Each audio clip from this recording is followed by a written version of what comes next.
Hello students, आज की इस छोटी सी और आसान सी क्लास में हम बात करेंगे इन्फ्लेशन की इकोनॉमिक्स में।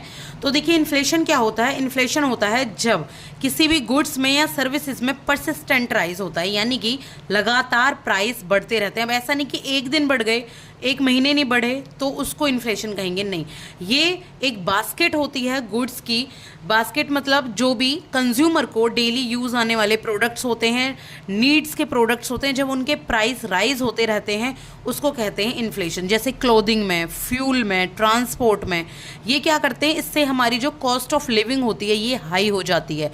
जो जीना होता है, जो लिविंग स्टैंडर्ड ऑफ लिविंग है, इसमें जो कॉस्ट कीमत लगती है वो हाई हो जाती है। ये क्या इंडिकेट करता है, ये इंडिकेट करता है कि जो नेशन है, नेशन की करेंसी की परचेजिंग पावर डिक्रीज हो गई है।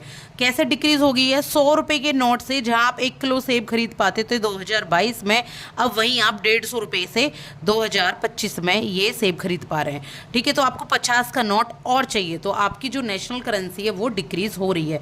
एग्जाम्पल, जैसे 50 रुपये का नोट आपके पास है, 2000 में आप एक बर्गर और कोल्ड ड्रिंक दोनों खरीद पा रहे थे, 2016 में सिर्फ और सिर्फ आप बर्गर खरीद पा रहे हैं, और 2024 में इवन आप बर्गर भी नहीं खरीद पा रहे हैं। तो ठीक है, तो इसमें आपको 50 रुपये में नहीं होगा ना, बर्गर सिर्फ आ जाएगा आपको, और भी आपको पैसे चाहिए, तो डिक्रीज होती है मनी आपकी।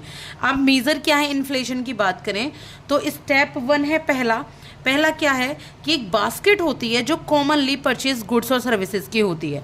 बास्केट मतलब जिसमें फ्यूल आता है, एक आम आदमी को फ्यूल चाहिए, क्लोथ चाहिए, ठीक है, और ट्रांसपोर्ट चाहिए, तो इन सब की एक बास्केट होती है। तो हाउस होल्ड सर्वे के अनुसार सीपीआई के थ्रू, ठीक है, कंज्यूमर प्राइस इंडेक्स के थ्रू यहाँ पर इन्फ्लेशन को मापा जाता है कि कितना इन्फ्लेशन बढ़ा है।